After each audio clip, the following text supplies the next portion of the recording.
Hello મિત્રો, તો આપણે સવારના વાગી ગયા છે 8:30 અને ઉઠી ગયા છે માંગો 20:35. જય દ્વારકાધીશ. એક્સરસાઇઝ ને એવું બધું કરી લીધું છે, જોઈ લો. એક્સરસાઇઝ કરી લીધી છે આપણે. અને આ જો પાણી સવારે રાતે પીવડાવી દીધું હતું, બધી બાજુ જોઈ લો. સવારમાં બગીચામાં જવાની બહુ મજા આવે. કીડી જો જીવડા લઈ જાય એવું કહેવાય છે ને.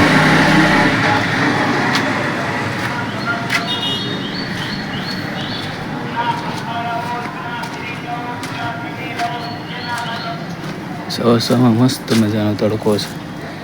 જો કાચિંડા ભાઈ છે અહીંયા આપણે ભાગે છે.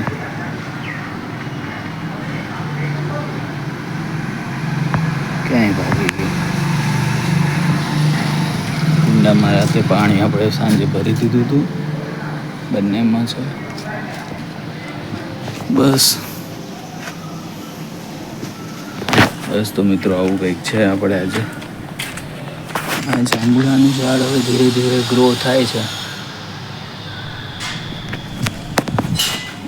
આ પણ ગ્રો થાય છે.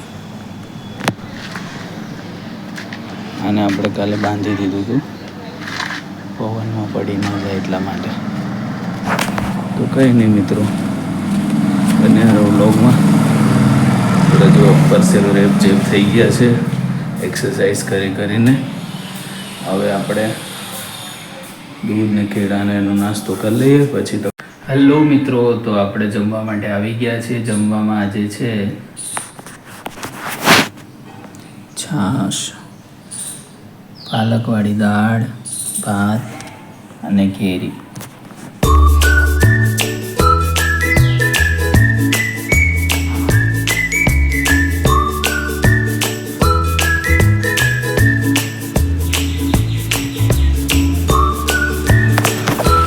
ચાલો મિત્રો, બધા જમવા માટે આપણે જમી લઈએ. જમીને પછી મળીએ. સુરત, ગાંધીનગર બધે વરસાદના આમી છાંટણા પડી ગયા છે.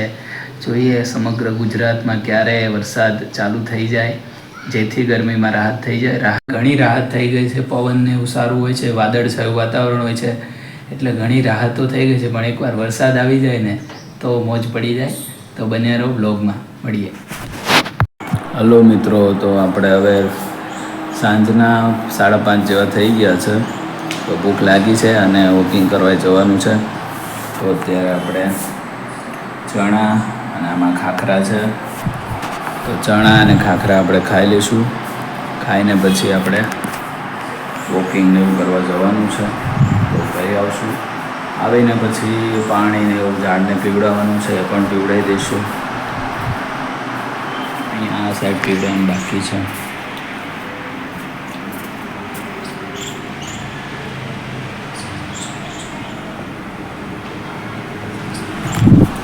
આ બધે છે ને આપણે પાણી પીવડાવી દઈશું. પાણી પીવડાવીને પછી મળીએ. આગળ પણ પીવડાવવાનું બાકી છે, તો આગળ પણ પીવડાવી દઈશું.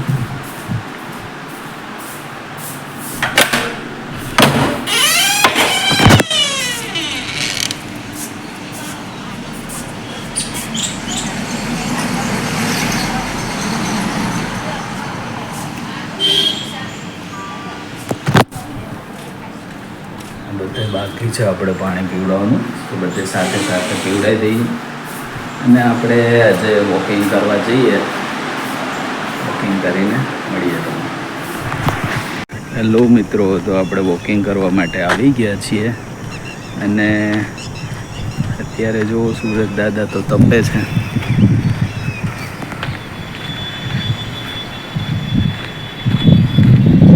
ઉનાળામાં દિવસ લાંબો હોય ને એટલા માટે.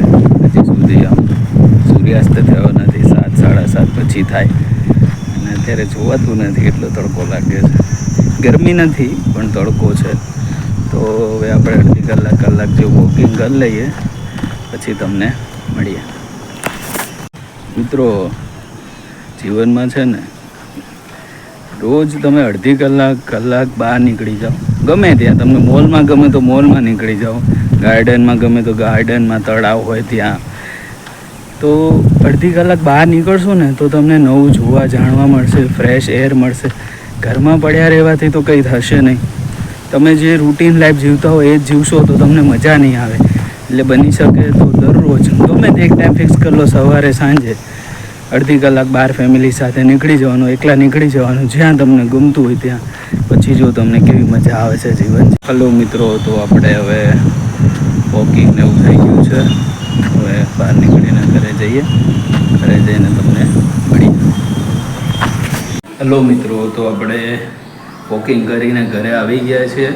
હવે પાણીને એવું છાંટી દઈએ ઝાડવાને. સવારના તરસ્યા હશે એટલે હવે જોઈ લે આપણે છાંટી દઈએ. અહીંયા જુઓ, સૂરજને ઇગ્નોર કરજો, બધું કોરું છે ને. છાંટી દઈએ પાણી. હવે પાણી છાંટીને મળી. એક્ટિવા થોડી ધોઈ નાખીએ.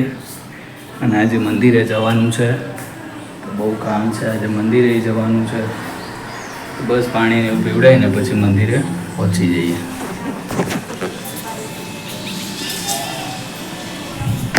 પાછળનો સાઈડ તમે જોઈ લીધો.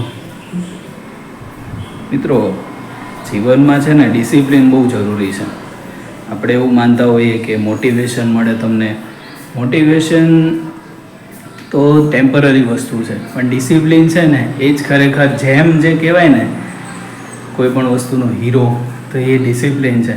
તમે મોટિવેશન તો કોઈ સ્પીચ સાંભળી હશે તો તમને ટેમ્પરરી રહેશે, થોડી વાર સાંભળીને પછી તમે ભૂલી જશો. અને જે ડિસિપ્લિન છે ને એ એવી વસ્તુ છે કે તમને જે કમ્ફર્ટ ઝોન છે ને એમાંથી બહાર કાઢે. તમારે સપોઝ આપણું માઇન્ડ અને બોડી એવું હોય કે જેમાં લોડ પડે એવું હોય ને એ આપણને ના કરવા દે. એમ જ કે વાંચવું નથી, એક્સરસાઇઝ નથી કરવી, જીમમાં નથી જવું, સૂઈ જાને. વાંચવાની બદલે મોબાઈલ જોવામાં આપણને જો મજા આવશે. એટલે મિત્રો, જે ડિસિપ્લિન છે ને એ તમને એમાંથી બહાર કાઢશે. એ પેઇન જે તમારું હોય ને એને તમને આદત પાડશે કન્સિસ્ટન્સીથી કે ના ભાઈ, જે આપણા માટે સારું હોય ને એ કરવા માટે તમને પ્રેરણા આપે ને એ ડિસિપ્લિન છે. ડિસિપ્લિન એવી વસ્તુ છે કે જે તમારે રોજ કન્સિસ્ટન્સી સાથે કરવી પડે. મોટિવેશન એવી વસ્તુ મિત્રો, મોટિવેશન એવી વસ્તુ છે ને કે એ તમારે ટેમ્પરરી છે.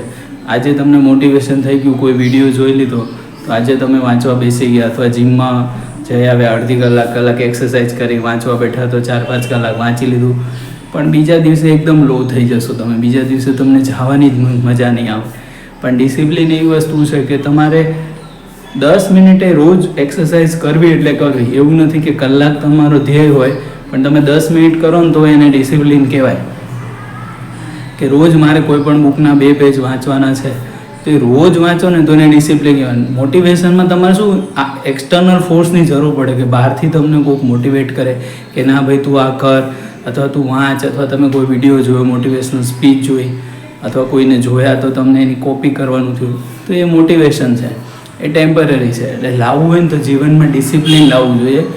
મોટિવેશન તો શું છે, આજે છે ને કાલે નથી. તમે જોજો ઘણી વસ્તુ આપણે શરૂમાં કેટલા ઉત્સાહી હોય કે મારે આ કરવું છે, હું તો આ કરીશ ને, હું આ કરીશ ને, હું જીમમાં જઈશ ને, હું તો રોજ રીડિંગ કરીશ ને. પણ 5-10 દિવસ પછી તમે પાછા જ્યાં હતા ત્યાં આવી જશો. હેલો મિત્રો, તો વિડીયોમાં બન્યા રહેજો. આ વાત મારે તમને ખાસ કહેવી હતી. હેલો મિત્રો, તો આ વાત ખાસ કહેવી હતી એટલે ધાબા ઉપર આવ્યો છું. ધાબા ઉપર શું હવા ઉજાશો એટલા માટે.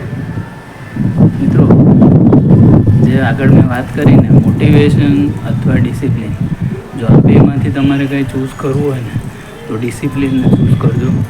કારણ કે ડિસિપ્લિન છે ને એ કન્સિસ્ટન્સી શીખવે છે તમને. કે ડિસિપ્લિન હશે ને તો તમે કન્સિસ્ટન્સ રહેશો અને રોજ એ કામ કરશો. મોટિવેશન એવી વસ્તુ છે કે તમે આજે કોઈ વિડીયો જોયો અથવા ક્યાંથી સાંભળ્યું અથવા કોઈ તમને મોટિવેટ કર્યા તો તમે મોટિવેટ થઈ ગયા, અને પછી કલાક 2 કલાક અથવા 1 દિવસ 2 દિવસ સુધી તમે મોટિવેટેડ રહેશો, પણ પાછા હતા ને ત્યાં પહોંચી જશો. મોટિવેશન છે ને તમને કમ્ફર્ટ ઝોનમાંથી બહાર નહીં આવવા દે. એ તમને એવું શીખવાડશે કે ભાઈ બેક ટુ નોર્મલ થઈ જા. આમાં ક્યાંય જ્યાં પણ પેઇનની વાત આવશે ને ત્યાં મોટિવેશન ડાઉન થઈ જશે તમારું. મિત્રો, જ્યાં પેઇનની વાત આવશે ને ત્યાં મોટિવેશન જતું રહેશે. અને ડિસિપ્લિન છે ને તમને પેઇન ઉપર કેવી રીતે તમે સ્ટ્રોંગ બનો, તમે કેવી રીતે પેઇનને દૂર કરો એવી વસ્તુ છે. પેઇન ઉપર તમારો વિજય થઈ જાય. એટલે મિત્રો ડિસિપ્લિનમાં એવું છે કે તમે કોઈ વસ્તુ 10 મિનિટે કેમ ના કરવી, રોજ કરવાની. પણ જેમ કે તમારે વોકિંગ કરવી, એક્સરસાઇઝ કરવી તો રોજ કરવાની જ. કેમ 10 મિનિટ ટાઈમ ના હોય તો 10 મિનિટે કરવાનું. રોજ વાંચન કરવું હોય તો રોજ કરવાનું. એવું નહીં કે મોટિવેશનમાં આરંભે સુરા, એક દિવસમાં 10 કલાક વાંચી લીધું પછી એક પણ દિવસ ચોપડીને આવે છે વાંચી નહીં. અને તમારે એક્સરસાઇઝ કરવી હોય તો 1-2 દિવસ દોડ્યા, એટલું દોડ્યા, 5-10 કિલોમીટર દોડી લીધું પછી બેસી ગયા, એવું નહીં. ડિસિપ્લિન એવી વસ્તુ છે કે તમને ટ્રાન્સફોર્મ કરે છે. તમે આજે છો એમાં 1 વર્ષ પછી તમે શું બનશો ને એ તમને ડિસિપ્લિન શીખવશે. જો ડિસિપ્લિન રાખશો ને તો તમે ક્યાં ના ક્યાં પહોંચી જશો. પણ જો મોટિવેશન એવી વસ્તુ છે કે આજે છે ને કાલે નથી, ટેમ્પરરી વસ્તુ છે. એ તમને પાછા બેક ટુ નોર્મલ તમારા કમ્ફર્ટ ઝોનમાં લાવીને મૂકી દેશે. અને ડિસિપ્લિન એવી છે કે ભાઈ તમને પેઇન થાય છે તો પણ જવાનું છે, પગ દુખે છે તો પણ જવાનું છે, વરસાદ આવે છે તો પણ જવાનું છે, તડકો લાગે છે તો પણ જવાનું છે, ઠંડી લાગે છે તો પણ જવાનું છે. એટલે એ વસ્તુ છે.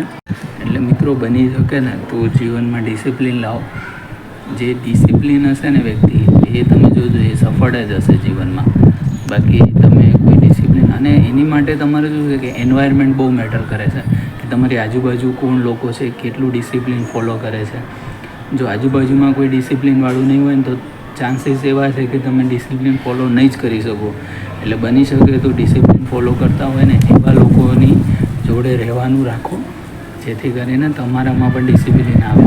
મોટિવેશન ઠીક છે, તમને ટેમ્પરરી હાઈપ આપી દે કે તમે આ કામ કરી લો બસ, પણ થોડોક જ ટાઈમ. પણ તમારે લોંગ ટર્મ અને મોટું વિઝન હોય, તમારું ગોલ મોટો હોય તો પછી તમારે ડિસિપ્લિનમાં જ જવું જોઈએ. ડિસિપ્લિન રાખશો ને, ડિસિપ્લિન તમને એ શીખવાડે છે નિયમિતતા, કન્સિસ્ટન્સી.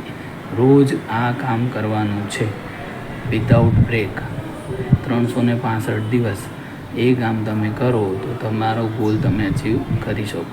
બાકી વચ્ચે બ્રેક લઈ લીધો, ક્યાંય તમારી લિંક તૂટી ગઈ તો પછી તમે ક્યારેય પછી તમે પ્રોક્રાસ્ટિનેશન ને એમાં જતા રહેશો કે તમે તમારું કામ છે ને એ ટાળવા માંડશો. આજે નહીં કરું, કાલે કરશું. તમે માર્ક કરજો કે સપોઝ તમે તમારો વેઇટ લોસની જર્ની ચાલુ કરી કે આજથી હું વેઇટ લોસ કરવા માટે ઓછું ખાઈશ ને હેલ્ધી ખાઈશ. ક્યાંય લગ્ન પ્રસંગ અથવા ગમે ત્યાં ગયા ફરવા માટે આઉટિંગ, અને તમે બહારનું ફૂડ ખાઈ લીધું તો પછી મિત્રો તો આપણે હવે એક્સરસાઇઝ કરીને નાહી ધોઈ લીધું છે. તો મંદિરે જઈને આવીએ.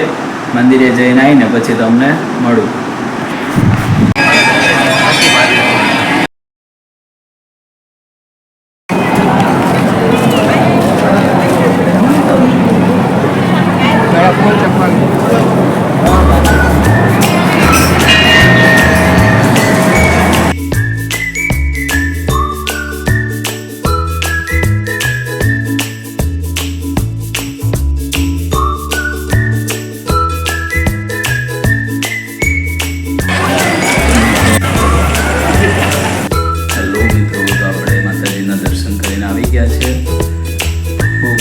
ભીડ બહુ હોય છે આજે માતાજીના દર્શન કરવામાં. તો લગભગ અડધી કલાક ઉપર થયો ત્યારે આપણો વારો આવી ગયો. શ્રીફળને એવું વધેરી દીધું અને દર્શન કરીને પ્રસાદી લઈને આપણે ઘરે આવી ગયા છે. તો હવે બન્યા રહો આગળ બ્લોગમાં.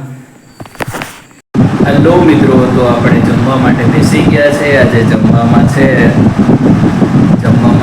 આપણે ઘીવાળો રોટલો, ડુંગળી બટેકાનું શાક અને દૂધ.